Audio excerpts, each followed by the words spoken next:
रिवाज। बिपिन, आज मेरे पापा दिल्ली आ रहे हैं। अच्छा, घर पर ही आ रहे हैं क्या?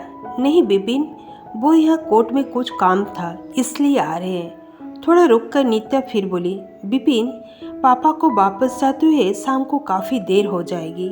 यदि आप कहे तो रात को उन्हें यहाँ घर पर रुकने के लिए कह दूँ। अरे, इसमें पूछने वाली क्या बात है? ये भी तो उनके बेटी या दामाद का घर है। यहाँ आकर थोड़ा आराम भी कर लेंगे और तुमसे मिल भी लेंगे। बिपिन ने कहा तो नित्या ने खुश होकर जल्दी से अपने पिता अशोक जी को फोन लगाया। पापा, काम होने के बाद आप यहाँ आ जाइएगा। आपसे मिलने का भी बहुत मन कर रहा है। लेकिन नित्या बेटा, मुझे शाम हो जाएगी। हाँ पापा, तो आप रात को यहीं सो जाना और सुबह बस से चले जाना। नहीं बेटा, बेटी के घर रात को रुकना अच्छा नहीं लगता। उनकी ये बात सुनकर बिपिन ने नित्या से फ़ोन ले लिया और बोला, क्यों पापा, क्या मैं आपका बेटा नहीं हूँ? बिपिन के आग्रह करने पर अशोक जी से मना नहीं किया गया। ठीक है बेटा, तुम जिद कर रहे हो तो आ जाऊँगा। नित्या के पिता अपनी खानदानी जमीन के मामले में दिल्ली कोर्ट आए थे।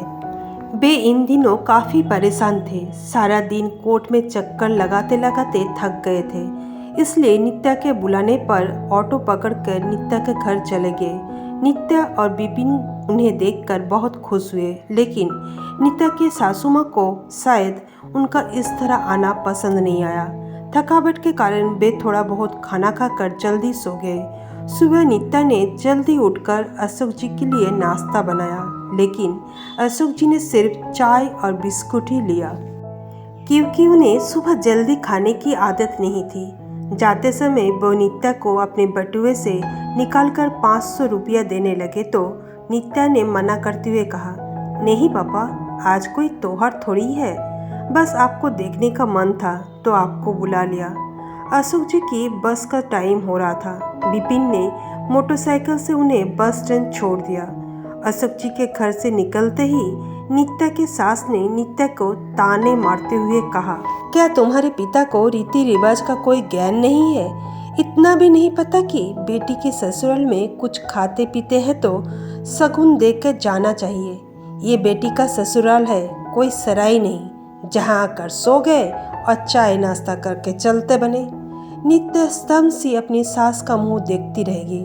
उससे अपने पिता का अपमान सहन नहीं हुआ और वो बोल पड़ी, माफ़ कीजिए माँ जी, मेरे पिताजी सिर्फ मिलने आए थे। रही रहने देने की बात तो अभी 1 महीना पहले ही वो सावन का शगुन देकर गए थे।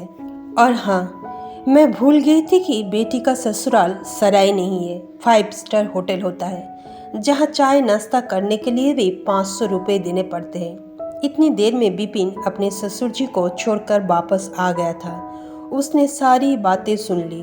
उसने दोनों को चुप कराते हुए कहा, अब मुझे पता चल गया कि पापा जी यहाँ आने से आनाकानी क्यों कर रहे थे। ये घर ना तो कोई सराय है ना कोई होटल, ये उनकी बेटी दामाद का घर है, जहाँ वे जब मर्जी आ सकते हैं। जिस बेटी को उन्होंने इतने सालों तक खिलाया है, क्या उस बेटी के घर पे एक वक्त कुछ खा नहीं सकते? बिपिन की बात का उनकी माताजी के पास कोई जवाब नहीं था और वो अपनी ही कही बात पर शर्मिंदा हुई।